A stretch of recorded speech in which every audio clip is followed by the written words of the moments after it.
It's time now for the award-winning #1 local talk show in Northeast Pennsylvania, The Sam Lesante Show. Now here's your host, Sam Lesante. So folks, our journey of learning about health is continuing here on The Sam Lesante Show on the Lehigh Valley Health Network. As you know, the bar has been raised to the sky. So it's so nice to have so many fine doctors come on the show to inform us what's going on, also to give us an update of what's happening with our merger here with the Lehigh Valley Health Network. My guest today, folks, maybe no stranger to some of you who had some problems or emergency care that you needed up there in the hospital. The doctor here is Dr. Greg Jones, and he's the medical director of the emergency department at Lehigh Valley Health Network here in Hazleton. Well, Greg, how are you? I'm doing fine, thank you, Sam. Good. I've seen you up there running around, going crazy. It's That's about the normal state up there. When I watch these shows on television, these emergency shows, you think it's it's all acting, et cetera, et cetera. Well, it is, but then when I see what you guys do, it says, wow, it's almost the same, Yeah, there's certain periods of time every day in the ED when we're a little bit crazy with the volume and the patient acuity, how sick people are coming in. A little bit about yourself, doctor, for those people who don't know you. Sure. I grew up in South Jersey, went to undergrad at Temple University and then medical school at Philadelphia College of Osteopathic Medicine. Following that, I did a 4-year residency at Kennedy Hospitals in Jersey in emergency medicine. And then I worked down there for a number of years and then moved up to Northeast Pennsylvania about 8 years ago, and have now been working at Hazleton for about 4 years. It's fascinating, emergency medicine, because there's so many different things that happen. I mean, you have doctors or specialists in maybe fractures or, heart or whatever. It's the knowledge that you have to have. I'm talking as a layperson, okay, maybe it's like a piece of cake to you, but, you don't know who comes in with what, and just amazing how you have to focus in. And your record at our hospital has been fabulous in saving lives, okay, getting them as quickly, especially stroke victims or whatever. Right. I mean, is there when you're studying for emergency medicine, is that like a different things that they teach you, or how does that work? Yeah, in their specialty, I mean, you really do have to know a little about, almost everything in medicine.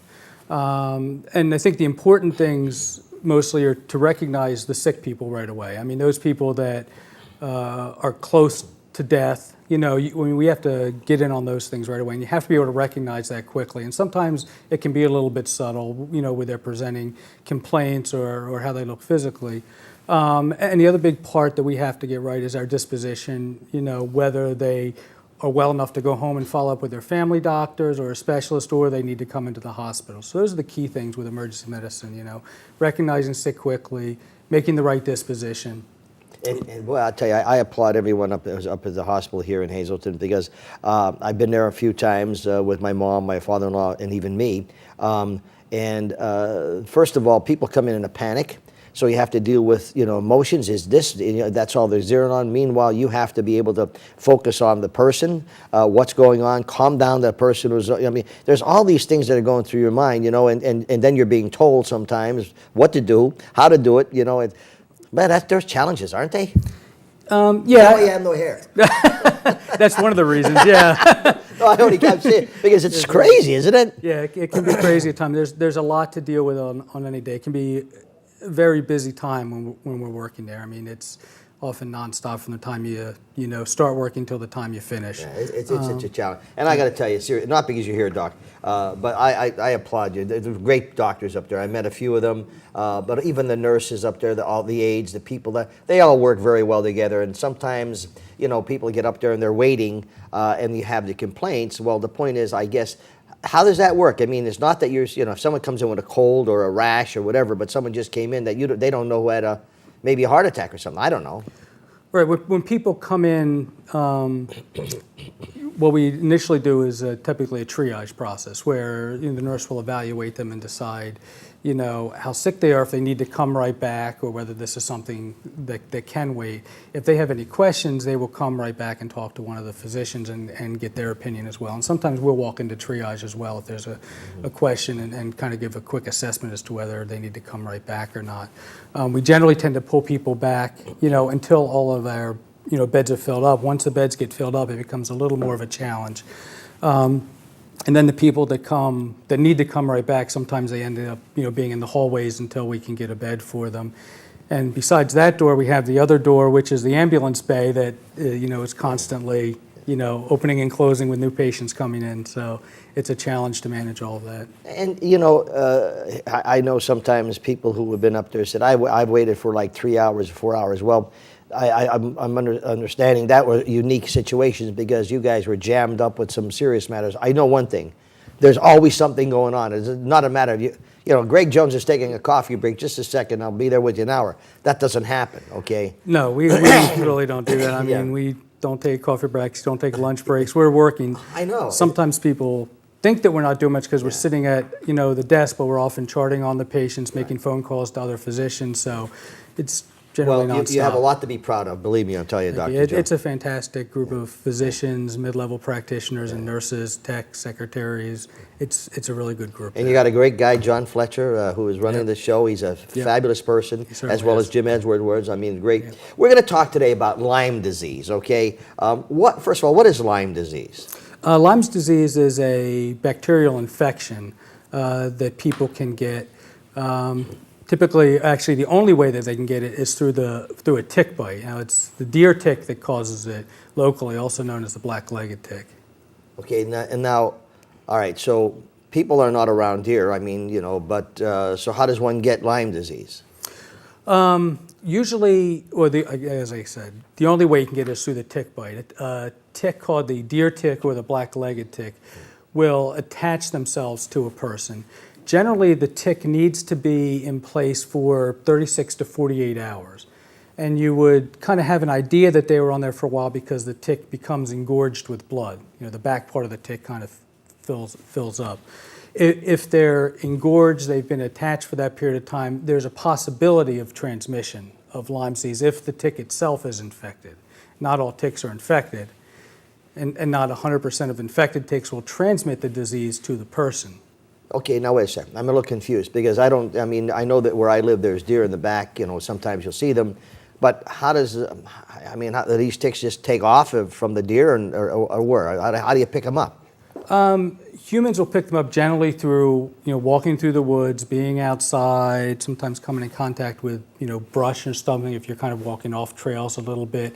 The ticks, when they're in their, immature stages, will tend to hang on these brushes or grasses and stuff. And as you walk by them and brush against them, those ticks will kind of attach to the person. And then they find a place where, they want to burrow in, and then they will start, feeding. And they attach themselves for a couple of days and generally feed. So if you live in a city, where you don't, and you don't going into woods or et cetera, I mean, where do you see most of your Lyme disease patients coming from?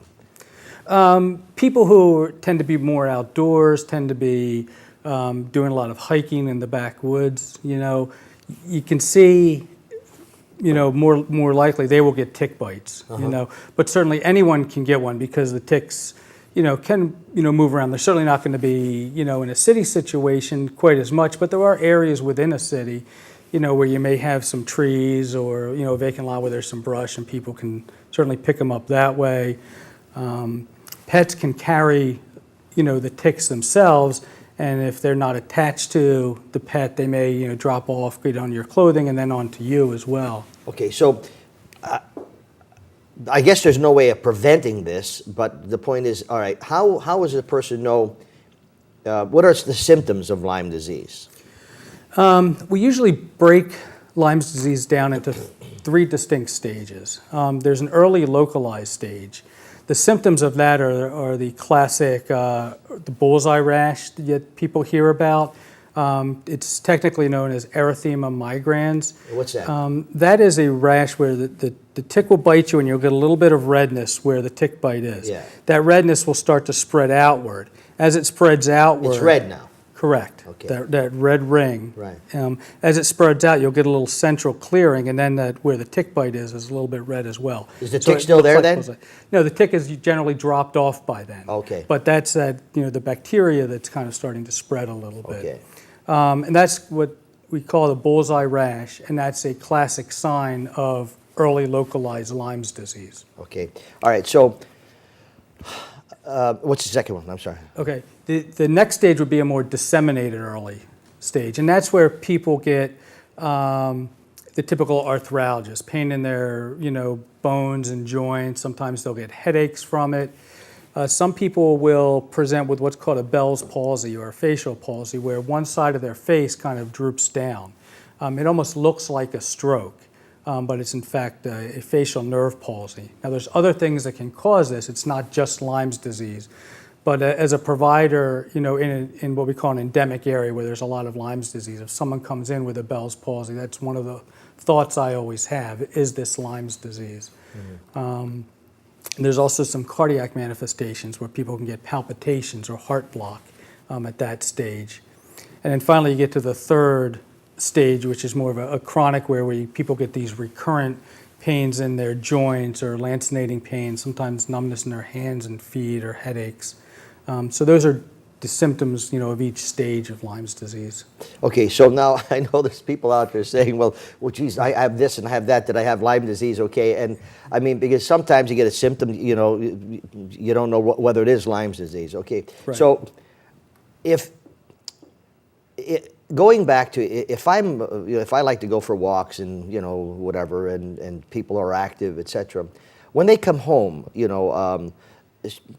when you're taking a bath or a shower or your clothes or, I've been in the woods all day and I've been walking, playing with the dog or whatever, what should I do? I mean, to see if there was a tick on me.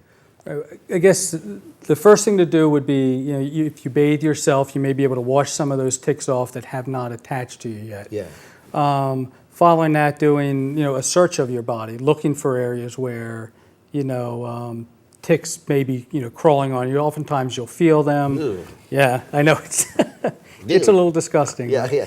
No, but I mean, especially if you're active, right? If you're active outside. Exactly. Yeah. So if you do like a body search, look over, make sure you don't see any ticks, and try and obviously, remove them before they become attached to you is the best thing. Okay, so folks, I'm talking to Dr. Greg Jones, and we're talking about Lyme disease, and it's interesting to find out, especially now in the summertime. If I want to find out, we come back for the break, if it's increasing now in our area, and how do you diagnose this? What are the treatments? And do a body search. That's interesting. Stay with us. We'll be back right after this. Hey folks, thanks for staying with us. I'm talking to Dr. Greg Jones. We're talking about Lyme disease, but before we talk to Dr. Jones about Lyme disease, remember, 24/7ssptv.com. You can watch all of the shows we produce, folks, all of the Sam Lesante Show, all of these health shows we've been doing. They're all up there on the Sam Lesante Show. Interesting interviews I've had with a lot of people. And remember, folks, we want to congratulate the girls on winning that statewide award. A very prestigious award, and the girls, as you could just check on the internet and you'll find out the schedule, but congratulations to them. And also, folks, thank you so much. Based on the surveys, we had 165,000 people watching this show every week on the 3 systems that we're on. I appreciate that very much. Now let's get back to our guest today, Dr. Greg Jones. He's the medical director of the emergency department. God bless you, because that's a challenge in itself. He had a full head of hair before he started working in the emergency department, folks. All right, we're talking about Lyme disease, all right? So we have the symptoms. You're talking about the system. How is Lyme, how do you diagnose it then? If a person presents to the emergency department with complaints that are consistent with Lyme's disease, or the physical findings, such as the rash, that may prompt us to do some blood testing. For Lyme's disease. It's typically done in 2 stages. There's 2 different tests for it. One is a screening test, and if that test is negative, then we exclude people. They don't have Lyme's disease. If it's positive, then we typically go on and do a second test called a Western blot test for confirmation. Okay, so you find out that the person has Lyme disease. Now, of course, maybe a lot of this could have been prevented if they would have seen any kind of red rash developing on their body. They should have gone to the emergency room or their doctor immediately, right? But assuming it did go and they thought it was just whatever. Okay, so now the person has Lyme disease. Mm-hmm. How do you treat it? Because Lyme's disease is a bacterial infection, it's responsive to antibiotics. So there's several different antibiotics that may be prescribed. In the earlier stages, it's very common to use an oral antibiotic, such as amoxicillin, doxycycline, cefuroxime are some of the more common antibiotics that are prescribed in the early stages. When you get into some of the later stages, if they have cardiac manifestations or neurologic manifestations, we'll often use IV antibiotics. So that'll be something that will be determined by the treating physician. And what's the success rate with that? The vast majority of people who are treated with antibiotics will, that will treat their disease. The problems can occur. A certain percentage of people will actually have some like residual neurologic effects with some, headaches and some pain and arthralgias, even though they no longer have the disease. It's called post-Lyme's disease syndrome, which is something that is being investigated further currently by the CDC to see actually what the cause of it is and how they may want to treat that in the future.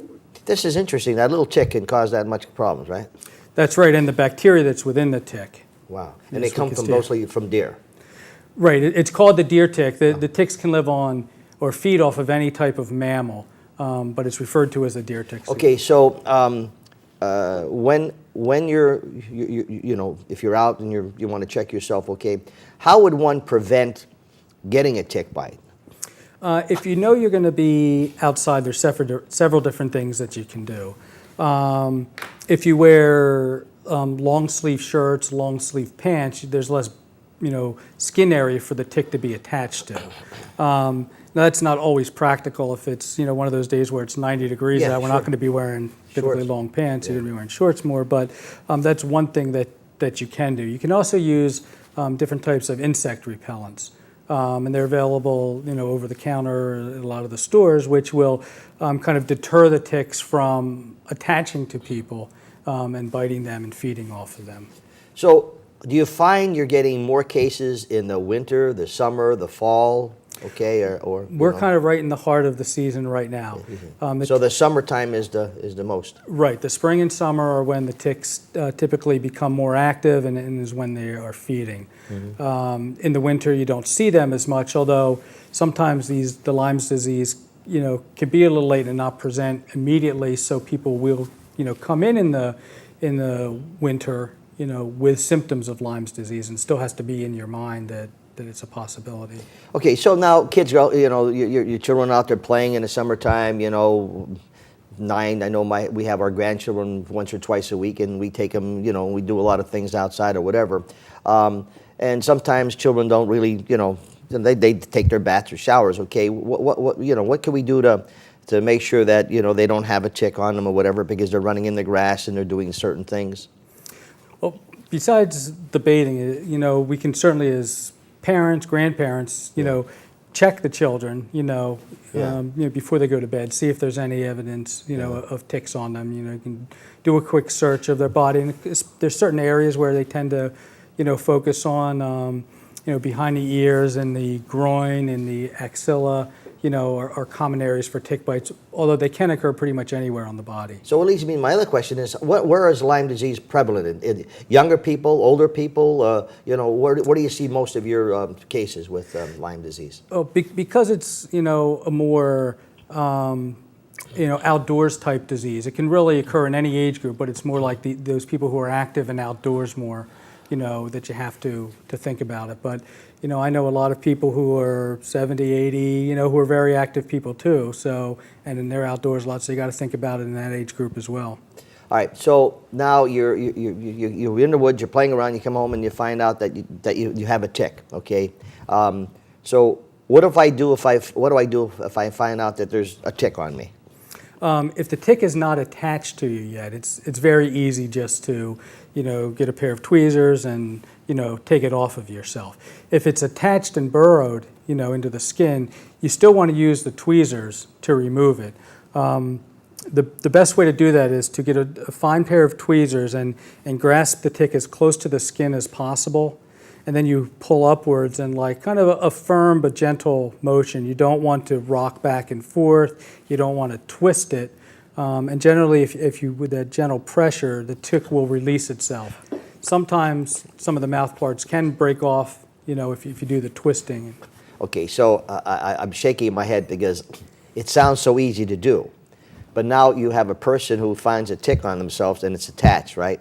First of all, they're in Panicville. That's number one. That's right. Okay, so I can just see me with the tweezers, just shaking like and ripping everything except the right thing, rip it off. So maybe, I don't know how much, maybe, and I don't want to give you any more work up there, okay, but maybe I should go to the emergency department if I'm panicking and I don't know what it is, if I can't. I don't know. I'm just saying, because some people, you're just saying, grab it, pull it up, and it's just like, but sometimes things happen and we get nervous, we're, Sure. Sure. If people can't do that, we're certainly avaurable, and open 24 hours. And I don't want to bring you any more work, but I'm No, just saying, that's okay. sometimes you call the That's what neighbor over, for. they're more, oh, don't worry about it, Sammy, we'll be able to take that off, okay? Sure. Yeah. Sure. But you said sometimes you may not get all of it off. That's right. And then you're back to square one here. Well, if the tick is removed, Yeah. it's not going to pass on the disease. Okay. At that point. But a lot of people, like you said, they kind of grossed out with the mouth parts in there. Yeah. If you scrape it a little bit yourself, sometimes those things will come out themselves. If not, you can always go to a healthcare provider. It doesn't need to be done immediately.